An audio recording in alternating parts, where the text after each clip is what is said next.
Today on CityCast DC.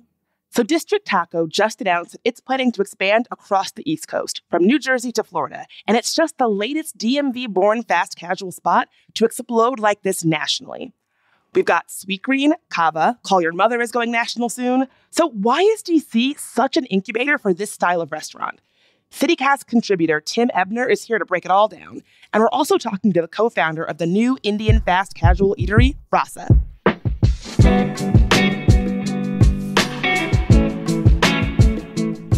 It's Thursday, January 5th, 2023. I'm Bridget Todd, and this is CityCast DC.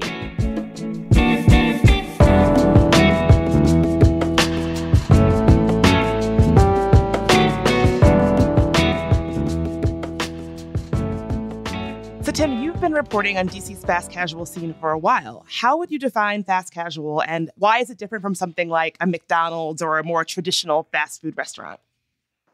I think when people think of fast casual food, that word fast really is a key part of it. It's a meal that's served quickly. And sometimes, the line between what's fast casual and fast food is a little blurry, but I think that fast casual food typically is something that is a higher quality of food. So maybe it's locally sourced or farm fresh. It also is a type of concept where you can highlight a lot of things outside of, say, burgers and fries. You can do stuff like different cuisines from around the world. So I think there's sort of a different concept to fast casual in that there's a focus on quality ingredients, as well as I think what you see a lot of times is that the food is served in these to-go bowls so that you can take it quickly, you can go back to, say, your office or your home, or eat it on the go in a way that's transportable. And I think that the fast casual movement has really grown within the last 5 to 10 years, especially in a city like Washington, D.C. So I think we're seeing more and more of that happening here. Even as we've gone through the last 2 years of the pandemic, we still see fast casuals growing, which is great. And I think that there's definitely room for the future in Washington, D.C. So I was really surprised to learn that DC is kind of considered to be an incubator of fast casual dining. At least that's how one listener put it to us in a voicemail. I'm wondering why you all think that DC has been such an incubator for fast casual food. What do you think it is about DC that allows for fast casuals to really thrive? Washington is obviously the nation's capital. It is a very affluent place with a lot of white collar sort of 9-to-5 workers. I would say it's a very type A type city, so people are workaholics. But I think that the fast casual market serves us well because a lot of times we're in a hurry to have lunch or to have dinner. And these are really easy, accessible, convenient ways to get food quickly and to eat quality food as well. So I really do think that the fast casual movement has a prominent role in this city because we have brands and companies like Sweetgreen, Five Guys, Cava, and Pizza, and they really have used us as a test market space. And the great thing about DC is that, yes, we are an urban center, but there's also a lot of affluent suburbs around our region, places like Bethesda, Tysons, and you see these companies experimenting and even testing to this day with their concepts in our market because they know that there are sort of these different types of neighborhoods and different types of audiences and consumers who are willing to try some of the newer menu items or some of the newer concepted technologies that they're being put into these fast casual chains. What do you think it is about the fast casual that invites people to try new things that they might not ordinarily try? Or even if you're not a big person, if you're not big on bowls, you might try a bowl from a fast casual other than going to a sit-down restaurant. Why do you think that is?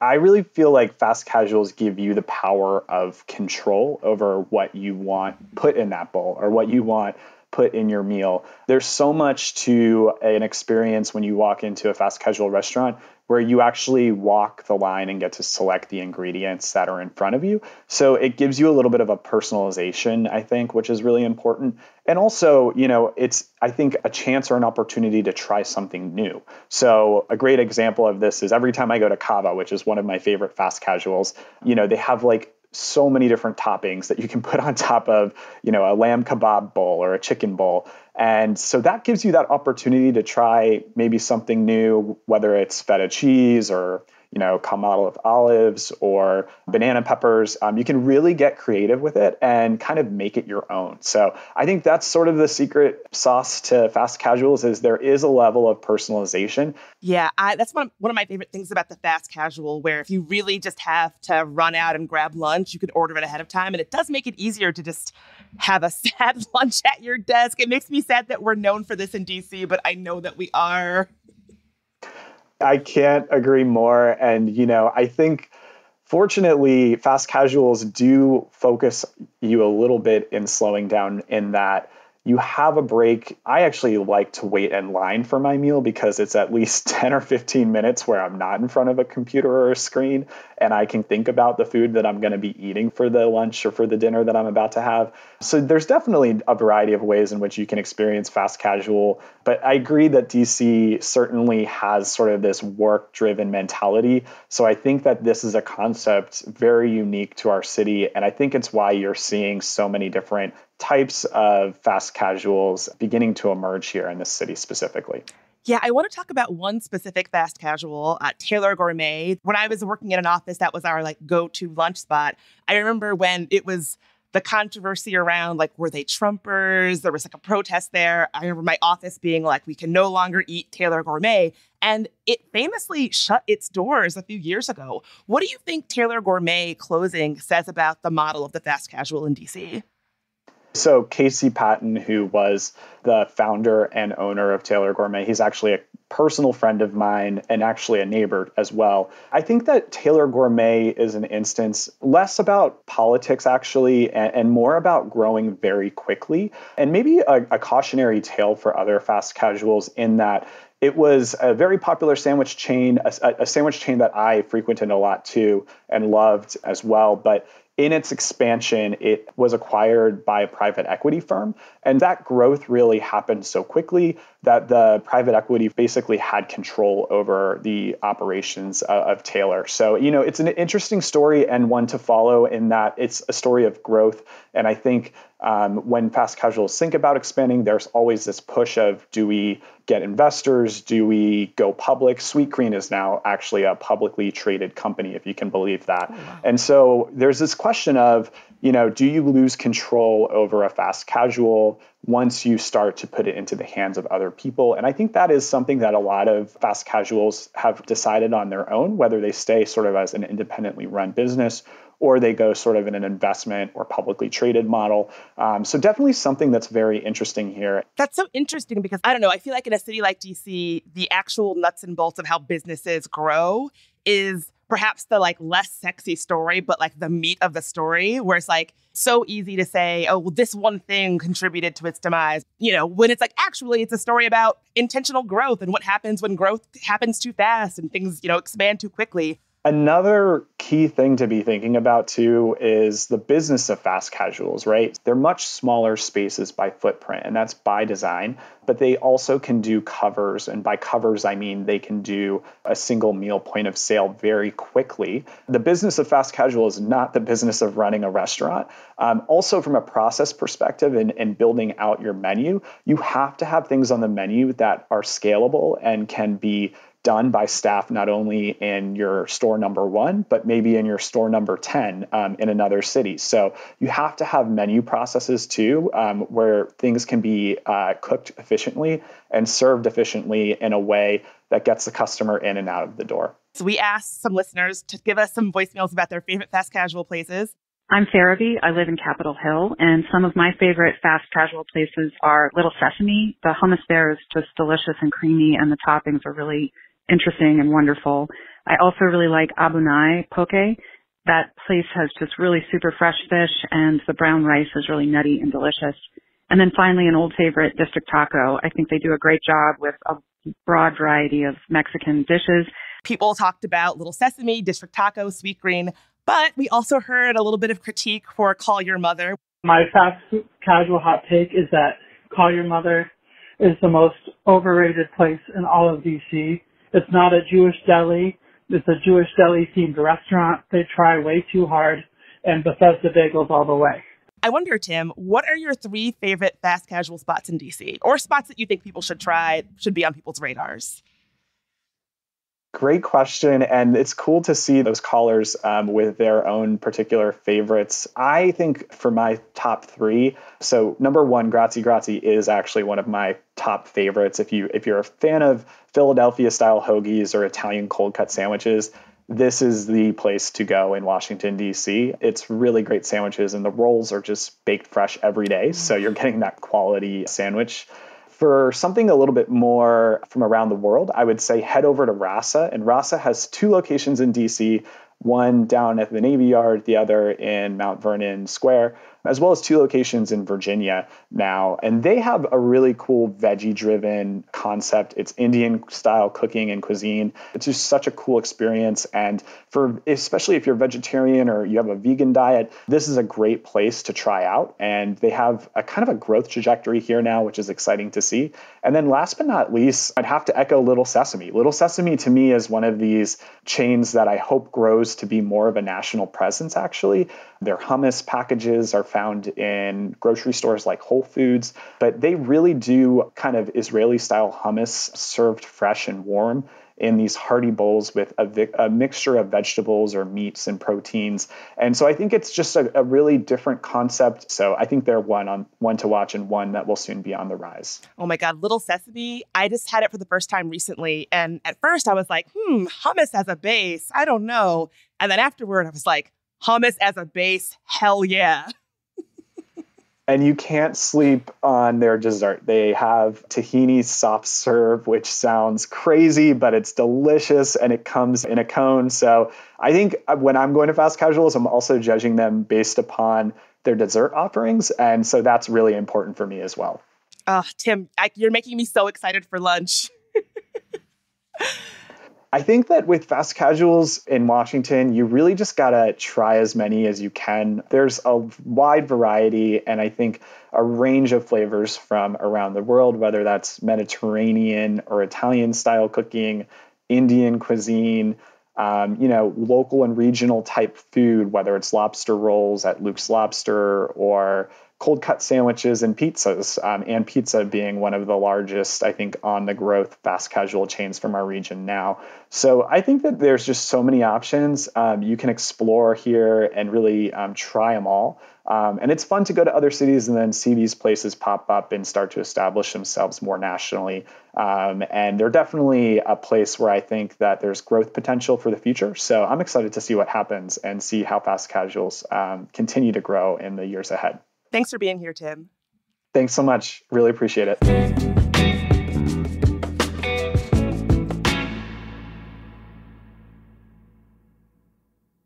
So Tim mentioned Rasa as one of the newer fast casual spots in DC, and we wanted to know what it's like to start up fresh here. So we went straight to the source. I'm here with Sahil Raman, one of the co-founders of Rasa, and he's chatting with me from the restaurant itself. So Sahil, why did you decide on a fast casual as opposed to the sit-down model that I know your family was kind of known for? One of the main reasons why Sahil and I started Rasa was with the premise of how do we make Indian food more accessible? And our fathers, they owned a few Indian sit-down restaurants for the past 30 years. And in the early 90s, that was met with a lot of skepticism or curiosity. People were like, I've never had that food before. I don't like curry. I hear everything is spicy, stuff like that. And we would bring our friends, sometimes drag them, kicking and screaming, to our father's restaurants. They would try the food and they would leave almost evangelized.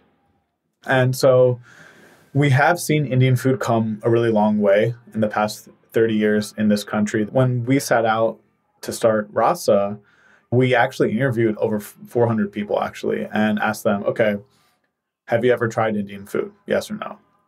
80, 90% of people were like, yeah, I have tried it. Okay. Do you like Indian food? Of those people who have tried it, over 90% were like, yeah, I really like it. Then third, how often do you eat it? And that's where we saw this big disconnect of it was once a month, a few times a year. And it's like, okay, you've tried it, you liked it, but you only eat it pretty rarely. And as we tried to dig into the issues there, that's what kind of made us come up with the fast casual model. Because one of the main reasons why people weren't going to eat Indian food as often was When they walked into the environment, if they didn't go with their Indian friend, it felt like a completely foreign atmosphere. There were Taj Mahal paintings on the wall. There's Indian music playing. And so if you've never been introduced to this cuisine or this culture, you feel almost intimidated or scared to walk in. With the fast casual model, we were able to kind of turn all these different barriers on their head by using this format. So it started with our location. We tried to pick places where people live and work. Then in terms of the ambiance and the decor, we've tried to make it a very welcoming and inclusive environment where if you were to walk in, it looks like a fast casual and it happens to be Indian in a certain sense. And then we chose for the service model to have the like line build your own model similar to a Sweetgreen, Kava, or Chipotle, because we have an open kitchen. The guests can observe the chicken being grilled right behind the line, and then someone is cutting it and putting it right on the line. So that also, again, reduces the mystery behind the food.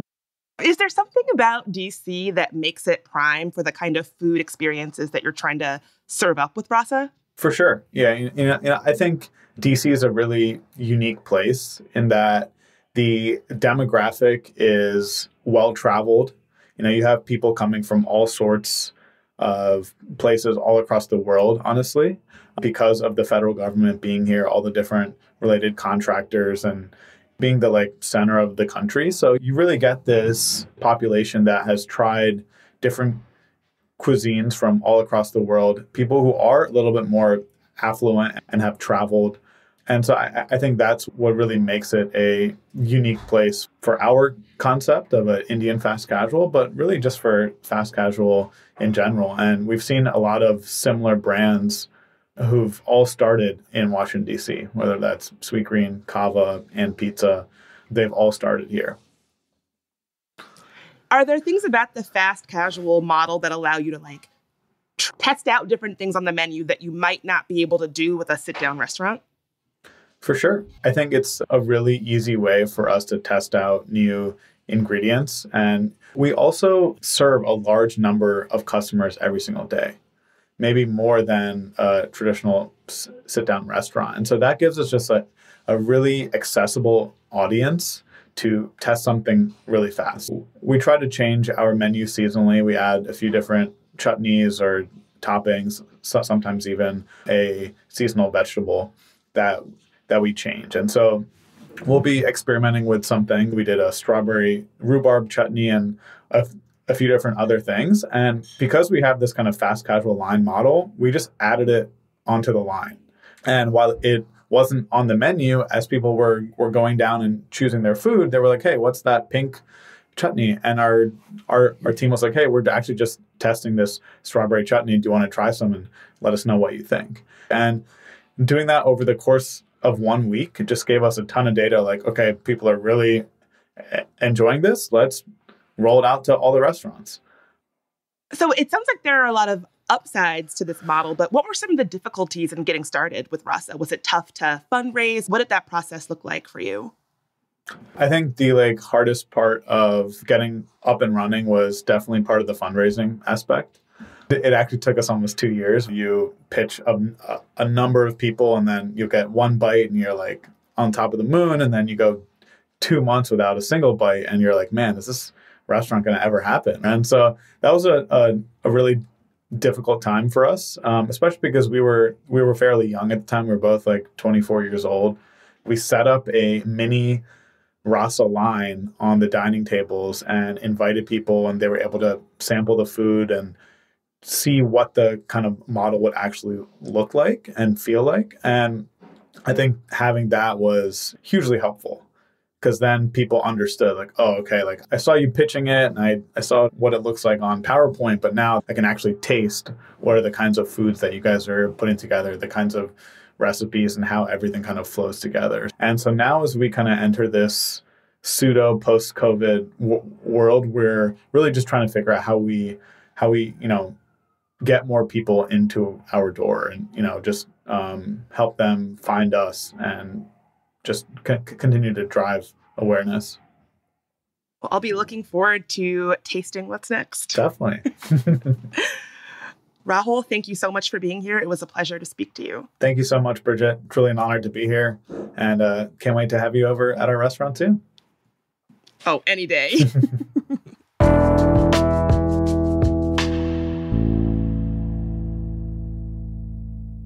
And before you go, here's some quick news.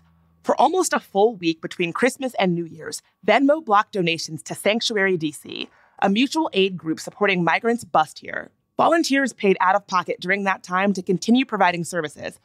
Plus, they're worried that they lost out on thousands of dollars of donations. Texas has bused more than 8,700 migrants to D.C. since April in protest of President Joe Biden's border policies. The Venmo account was restored on Tuesday evening. Meanwhile, Commanders owner Dan Snyder is back in the news again, this time over where he lives. While recently filing paperwork for his company, he listed England as his main residence. Reminder that Snyder grew up in the DMV, owns multiple properties here, and is generally considered a pretty local guy. Some people are seeing this move as more evidence that Snyder is planning to sell the Washington Commanders and move out of town. And lastly, the Montgomery County Recreation Department is giving out free fitness passes to 22 of its rec centers. That includes access to the weight rooms, game rooms, and open gym activities. The registration link is in our show notes, so walk, then run.